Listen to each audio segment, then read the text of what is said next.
This episode of the Very Serious Crafts podcast is brought to you by the folks supporting us on Patreon. Visit patreon.com/seriouscrafts to subscribe, find out about our Patreon half-stitched episodes, and more.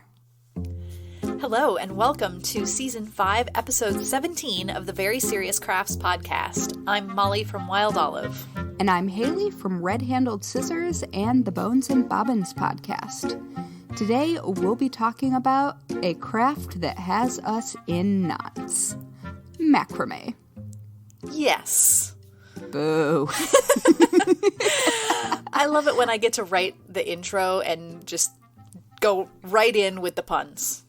I did not read it ahead of time, so I was experiencing that pun in real time with all of you.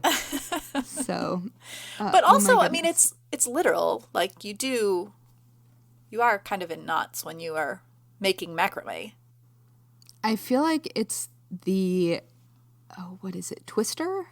Yeah. Of crafts? Yeah.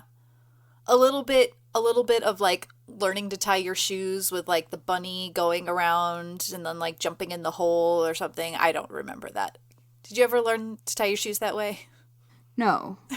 I don't. Obviously, neither did I if I don't remember that, but you know. I mean, I think my mom tried, and I was like, this is not a bunny. You're right. There's also the taking the loops and then like their ears and tying them in a knot or something. I don't know. I didn't do that one either.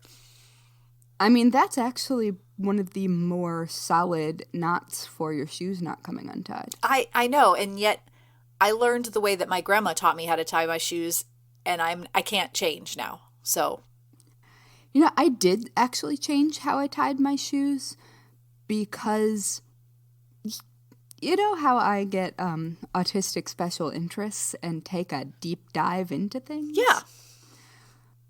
Well, at some point, I was taking a deep dive into running shoes and lace locks, which are built into running shoes. Okay. Which most people do not know that is what, like the weird top two holes on running shoes that you never put your shoelaces in. Mm-hmm. Those are actually lace locks. And I won't explain it. Just Google it if you feel the need to know.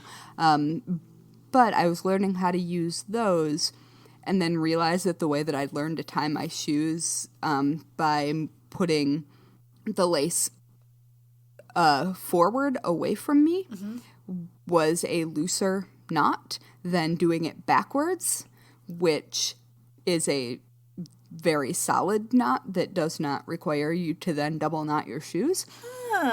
And it got stuck in my head and I couldn't get it out of my head. And so now I automatically tie my shoes like that, even though for like the first 30 years of my life, I tied them the opposite way.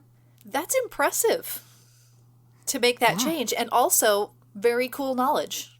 Yeah, it works very, very well. All right. Anyway, I'll have to explore that is not something anyone needed to know about. That could be that. There's no way you could possibly know that.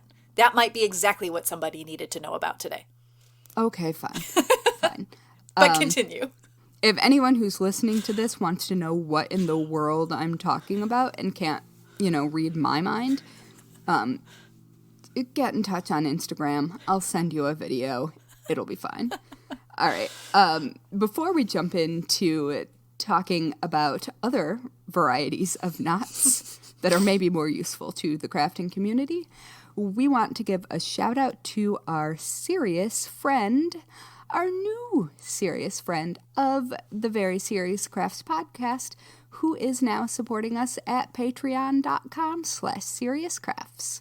Many thanks to Susie. You're the best. Hi, Susie. Thank you. Hi, Susie. Thank you. Welcome to all of the dad jokes and the random autistic rabbit holes. Yeah, I was going to say the craft-related rants and the how in the world are we talking about this? But anyway, yes, go for it. Let's have it. Do you have a rant for today? I do have a rant. Okay. A rant specifically about what I'm talking about. Okay. Wait, that didn't make any sense, but it will. All right. So I, as many people know, am a relatively new homeowner of a Victorian home that just, like, it's its own Halloween decoration. Yes.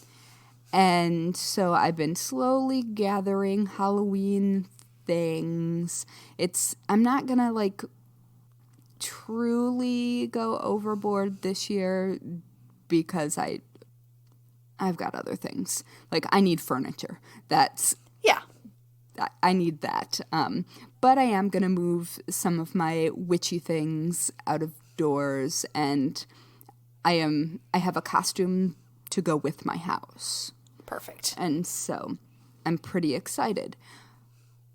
But I really don't like the tacky fake spiderweb, like fiberfill spiderweb thing. Yeah. And so It's also that's like a cleanup mess, right? Yeah. It's no. I mean, it looks like chaos, and I have enough actual spiders that I'm fairly certain would be in. Yeah. I don't know. It's a whole thing. And so I have a good friend here named Elle Stevens who does beautiful macrame projects, and she is at Wandering Rootlings on Instagram and in various other places. If anyone wants to look at her work, she does really cute seasonal things, macrame, and I think crochet usually. Nice. But yeah, so she has inspired me to look at macrame, and I've actually never done macrame. I've still never done macrame. Yeah. But the reason that I haven't done macrame is because I am trying to figure out how to make a giant macrame spider web. And I don't need it to be fancy so much as large enough to not look just weird. So Right. I need, like, actual rope. Right. And I mean, I live in rural Vermont, and there is a multiple literal farm stores, so I can get rope. Yeah.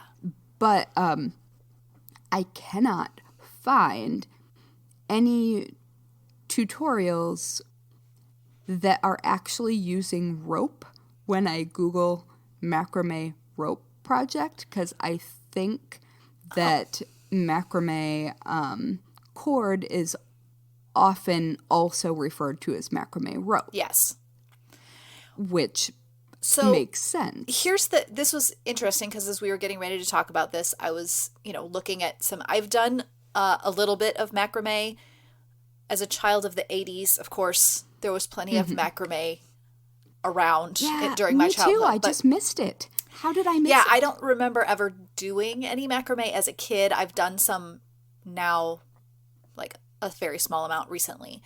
But like the macrame from our childhoods, it was usually like the nylon braided macrame cord. That was what I really remember it being. And then when I was looking stuff up recently, so they consider there are 3 types of macrame cord or rope. And one is braided, one is 3-ply, and one is, I've just lost it. It's like the stuff where it's like not braided or twisted at all. It's just like a whole bunch of strands like held together. Yeah. So like and it's usually non-twisted together yarn or whatever. Yeah. Shoot, I had roving. Yeah, it's not like roving because it's like a bunch of like cotton strings, which is the other big difference now. Like most of the time when you find macrame rope or cording now, it's largely cotton. And it's beautiful. Yeah. It's so much nicer than the stuff from when I was a kid. Well, and see, I didn't even know. I mean, I guess had I thought about it, I would have assumed that there would be specific macrame cord, but I just assumed that I would be looking for cotton clothesline. Right. which I'm sure is what a lot of people use. Absolutely. And is a perfectly acceptable thing. Right. But I didn't realize there were specialty ropes Right. or cords. So, okay. Until I found a 20 millimeter specialty Ooh. macrame cotton cord. Okay, so single twist string is the name of the type of cord that I was looking for, but I know that you can use clothesline because I almost did that for one of the projects that I worked on, but it's going to basically be like using braided macrame cord.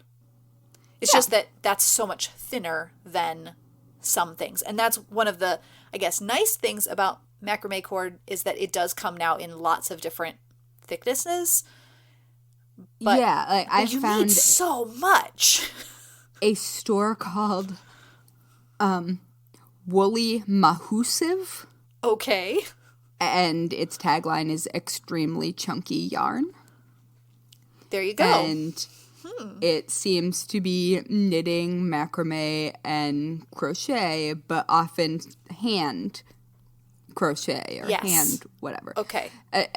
And so my thing is, A, I know nothing about macrame, and B, I know just enough to really screw it up because I know just enough about, like, I make complicated variety of lace, one of the more complicated varieties of lace. And so I know enough about tension and where knots intersect that I will overdo something because I will be worried. So I'm like, I cannot find, I just need to see pictures of someone doing like multiple things in a row with rope the size of my wrist. So I can see how they move that bulk. And I can't find it. And I'm sure that it exists. I will be clear that I have not looked very hard. Yeah. But, I got the idea and then was like, ooh, I must figure out how to do this. And then immediately failed to find examples. Okay, so obviously we'll discuss all sorts of macrame-ish things, but I would say that part of this particular project that you want to do is you may need to explore what color and thickness you really need for the impact that you want, which would be hard. Yeah, and I want it to be a triangular. Yeah, that's gonna be so cool. Because nobody needs my OCD and something round. Right. Nobody needs that. Right. Well, and this is... I certainly don't need that. The cool thing about a spider web is that it is organic. And so they aren't... Even though there's usually a pretty standard structure to it, it isn't always exactly perfect. I mean... So you've got a little... creature made that, and... You've got a little playing room for some things. But, yeah, I think... Yeah, and I don't want it to be perfectly balanced because then it would not do the thing that I want it to do. I think you might not need it to be as thick as you think. So that's something. But you're still going to... I'm not sure. Rope management is a real thing. Well, and my house is yellow. Yeah. And my porch is like creamy white. And so it's exactly I haven't quite figured out what my approach is going to be to this, because also it needs to not be so heavy that it pulls down my porch. Because 1848 Victorian. Yeah. Have you... Okay, this is off topic, but that's very on brand. Anyway, I'm shocked. Are you familiar with the plant wisteria? It's a beautiful climbing. have you heard the stories, like there's like folk tales, or old wives' tales is probably more accurate, of like wisteria plants that like take over a house, and like one that like climbed in the house and killed the grandma or something, because it's so invasive, and I mean, I've seen it. There are. Yeah. It is one of those. There's an old monastery, or no. I can't remember if it's a monastery or not, or a nunnery. Okay. But in my old neighborhood in Brooklyn, it's no longer that. They're apartments now. Yeah. Well, it is. But there is a wisteria that is eating that entire block of buildings. It's an aggressive vine. Oh, it's so beautiful, though. Oh, it's absolutely gorgeous.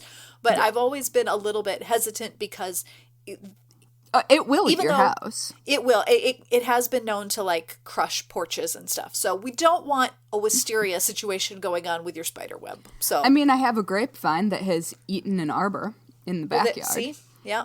That grapevine won. That grapevine is in the shape of the arbor, but I don't think that arbor is structurally doing anything other than being held by the grapevine. That's funny. Yeah, but I think that you will, because here's the thing. When I jumped into macrame, I jumped in with a tutorial.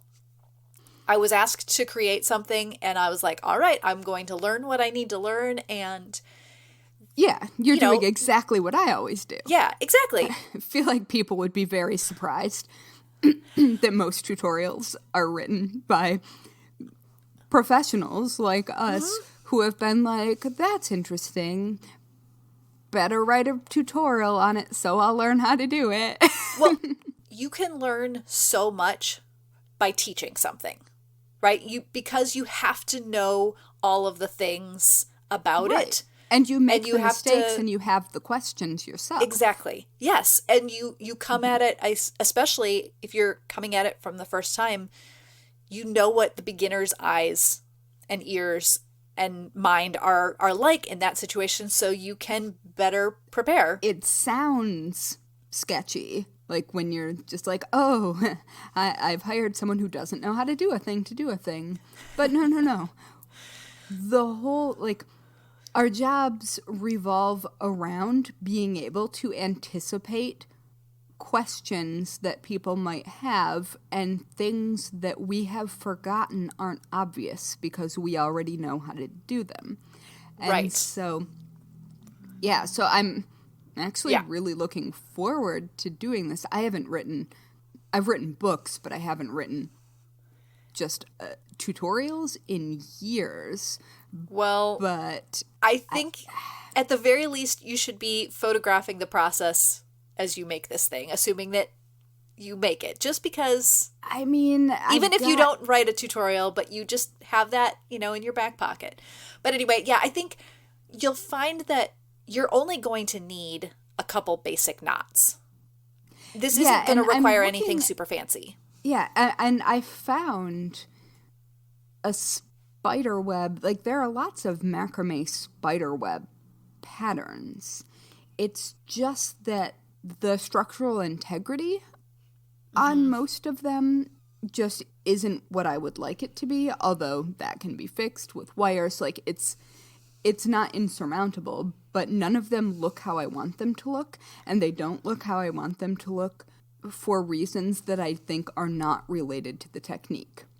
And so there are, like, apparently a crown knot is the knot one wants to use to start a spider web. And I don't know, it's really interesting looking through how you're supposed to do that and trying to translate it into a much larger medium. Yeah. Well, all of the things, there's going to be a certain amount of that, like, how am I, because you're also you're creating a different shape than a lot of things start you out with. And if you're even starting out like a spider web, because you're not looking to make a circle, that's going to change some things. But it might even be that you may find that you don't want to start it the same way because you're not making a traditional spider web. Right. I mean, basically, I need, what are they, radial lines? Yeah. That's not a necessary terminology to throw in there. But, yeah, I mean, actually, there is going to be math involved. Which is, I love it. Yeah, I know. I mean, I was surprised by the amount of math that I needed when I made the project that I made, only because it was figuring out the giving lengths for things it was so different than what I expected it to be that I had to like figure out the formula for it, and it was fine. It was interesting, but I was like, didn't anticipate as much math coming into play here. Yeah, well, I think I have already, just looking at it, figured out how to modify a crown knot to do what I need it to do in 1/4 of a direction. Mm-hmm. Yeah. Okay. And so I think that, I mean, this is the beauty of not knowing how to do something, is that, the hubris. I'm just like, whatever, it's fine. I will make it work. It will be just fine. It will be just fine. Yep. So tell me about some of the macrame projects that you've done so I can know what I'm going to ask you about. Okay. Well, the when most, I get stuck. The most basic one that I made, I actually did it as like a kid's macrame project that a kid could make without having to spend a lot of time and frustration, and that you could get it done in like a single session of just tie a few knots. And I did it with a lark's head knot, which is sometimes a cow hitch knot. And the difference between those, I have learned, is which direction is facing. I was like, is that right? That seems weird to me, but it's like the shoe, the shoelace tying. It exactly. is the direction. That's funny. Also, like, there's different ways of making like the same knot. It's like the finished product is the same, but like how you form it is different based on like how you're attaching it to something or whatever. Anyway, which makes complete sense. Yeah, but that's like that lark's head knot is your first.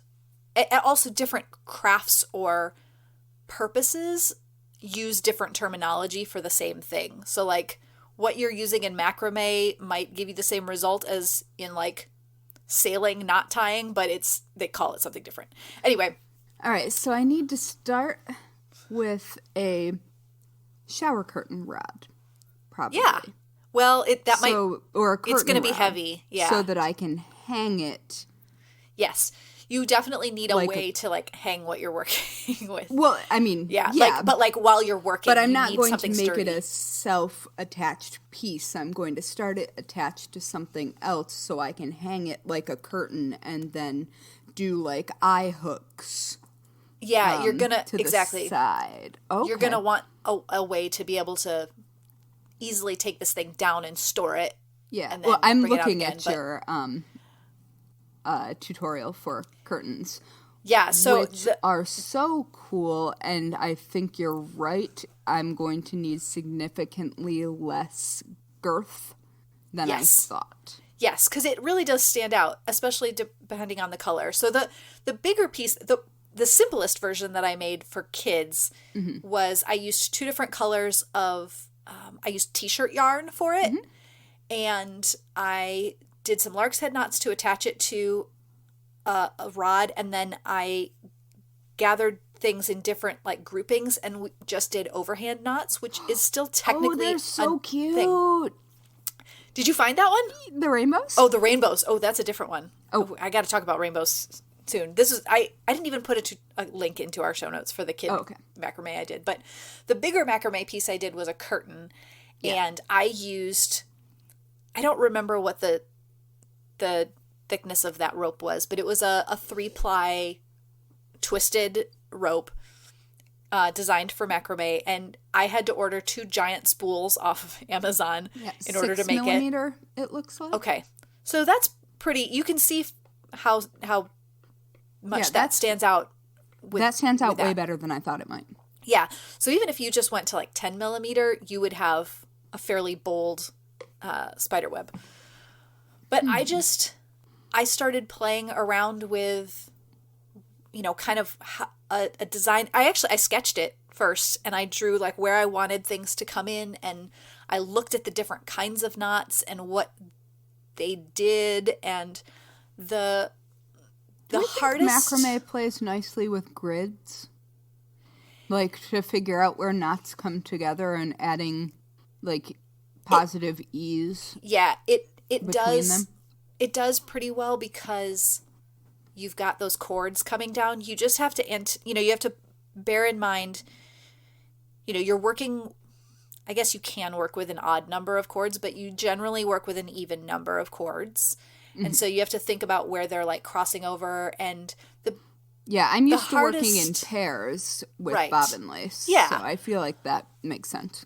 I think one of the hardest things that I found, and this is where I think that macrame designers deserve so many points for this, is, and again, they've probably done enough of working with the materials and the knots to kind of anticipate how much cording you're going to go through to create different designs. But because things cross over into different sides, you don't always, at least my first inclination is not to think, this is going to use more here and less there.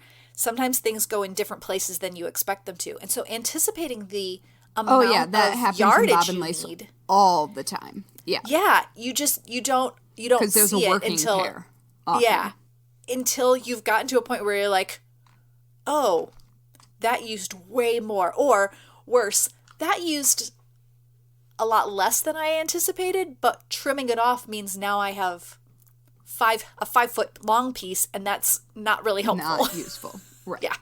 Yeah. I would say that was my biggest challenge in working with it, followed by the tension, because I would say the tension is going to be a little bit different with each kind of material that you work with, because braided is I think tighter and less bouncy than twisted. I wonder if you can use like fishnet weights.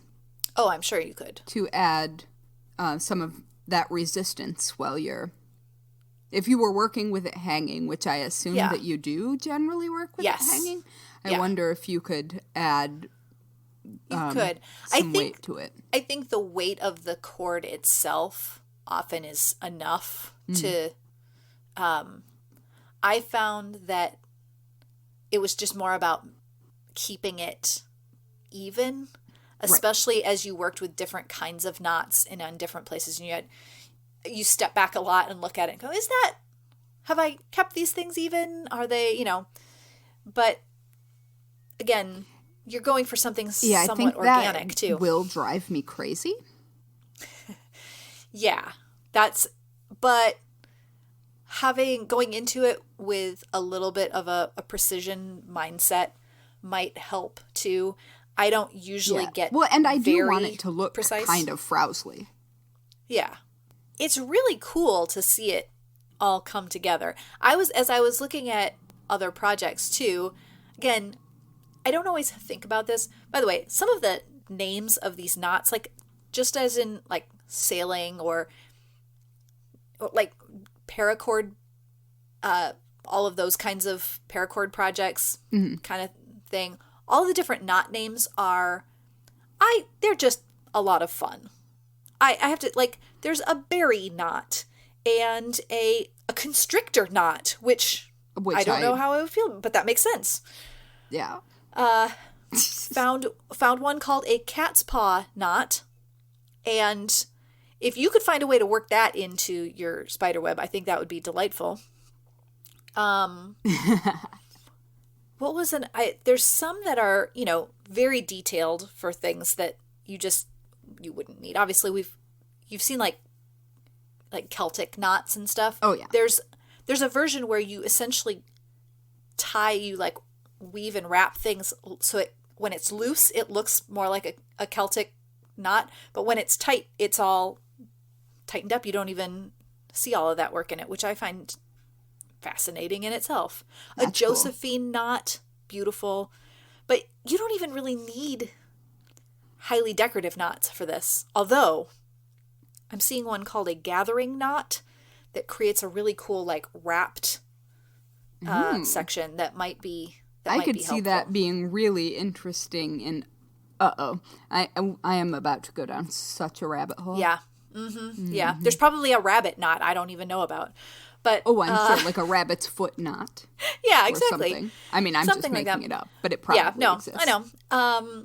But then what I realized looking at some of the things, and I'm sure that at some point I've thought this way, but a lot of the knots actually are the same kinds of things that in fact, now that I'm thinking back to making my curtains, I was thinking about this. A lot of the knots are the same kinds that you would use in friendship bracelet making, which I almost hesitate to say to you since that wasn't a big thing for you growing up. But this is like the crossover point between your lace making and friendship bracelets, I think. So I mean, it wasn't a big thing for me because I couldn't figure it out and then had to make up my own weaving system. Yeah. Well, it's, whatever, it worked out. It worked out, exactly.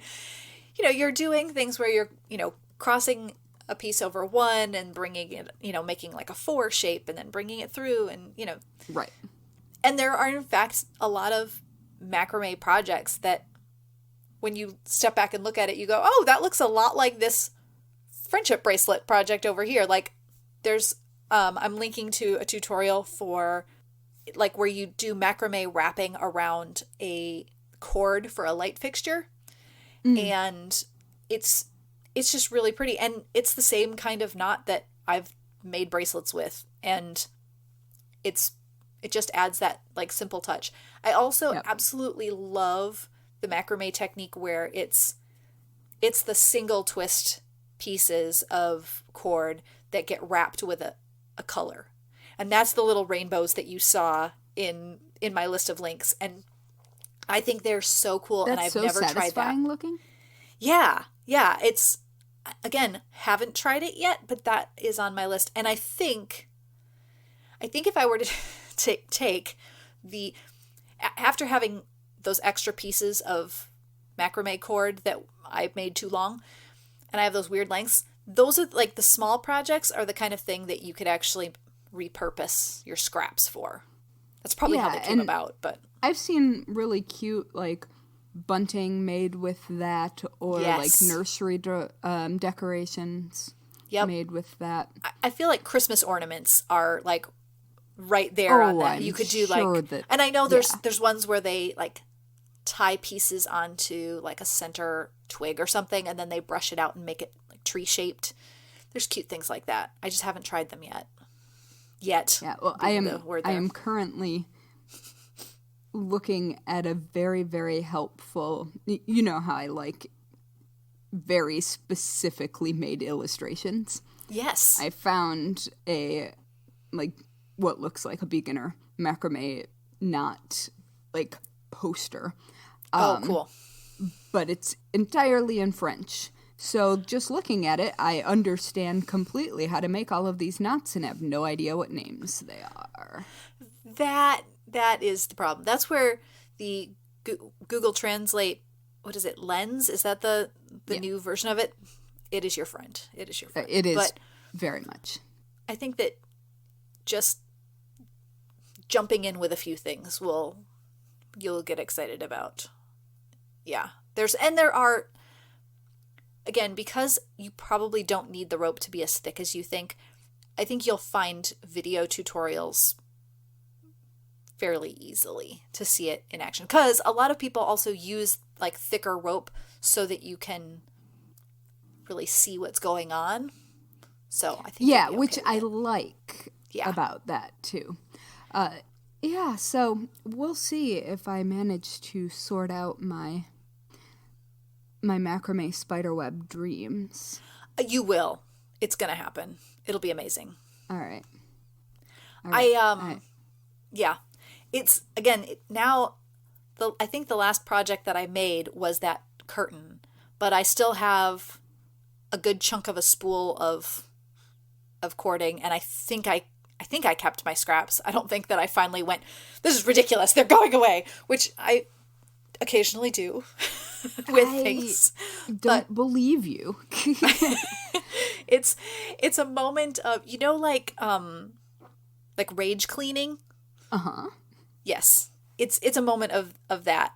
Oh, and I usually do that. I go through moments of every single thing must get out of my face right now. Yeah, and it often happens with things that I am saving because I think that I'm being, wise about materials and all of that. And then all of a sudden I can't handle it anymore. And then I just clear out a bunch of stuff. So yeah, I do exactly that too. And unfortunately, and then I need the thing next week. Yes, exactly. Random small, foot-long pieces of macrame cord. Goodwill doesn't want me to drop that off as a donation. No. Freecycle might, but I just, in a moment of clear it all out, it just goes away. But I don't know that I got rid of those. Sometimes it just needs to get out of your face. Yes. And I mean textile recycling or composting. Yes. Yeah. And I will say, now that macrame cord is largely cotton, that works. That works a lot nicer than the nylon stuff from the brown. It was always brown, right? Always. So many spools of brown macrame cord were in my life. I have some directly behind my head. I see it. What is it? What is the material of that macrame? It's a nice hanging planter for those of you who are just listening. Everybody is just listening except you. Well, I know that. It is, I think it's cotton macrame cord. I think it's just twisted. Yep. It's, it's in the background, so I can only see a little bit, but it's beautiful. It's holding a plant. It is. It's beautiful. Mm-hmm. I should say my mom said that I needed to mention that a friend of our family's, who I don't know how old this person is. Yes. He's got to be in his late 70s at the youngest, probably in his 80s. Uh-huh. And he has gotten back into macrame recently. And love that. So Bob is probably not listening to this. I highly doubt that his wife Lois is listening to this either. However, shout out to Bob, who has found macrame again in his life. He's a farmer. Okay, that's delightful. And he's either out helping people mow their lawns or doing macrame now, and I approve. Oh, A+. Yeah. A+. Yeah. Hi, Bob and Lois, if you happen to be listening. Uh-huh. We like you. Yeah. Mm-hmm. Oh, boy. Well, I mean, your mom was right. It did need to be mentioned. It needed to be mentioned, because I think that that's pretty great. I should probably, just go get, tips from him if I really want to jump in again and see what oh, yeah. I'm missing out on. And also, then you would get to hang out with an old guy, and I love hanging out with old anybody. Yes. Because there's always something to learn. Definitely. All right. Well, do we have other things to talk about, or should we just kind of I don't know, tie up all the loose ends of the episode? I think I'm good. I feel inspired. I feel ready to turn my formal parlor into a spiderweb making area. Yeah. I think it's going to be great. We want updates on this. I expect, whether this goes well or not, we would like photos. Thank you. Okay, fine. Oh boy. I can't decide which I which I think would be funnier. It going well or not going well? Yeah. I'm open to each. We could have one of those things where it looks like it's not going well and then it turns out gorgeous. That would be fine too. I'm rooting for you to do well in this, though. Great British Bake Off moment. Yeah. All right. We are cheering you on. Okay. Thank you. Oh my goodness.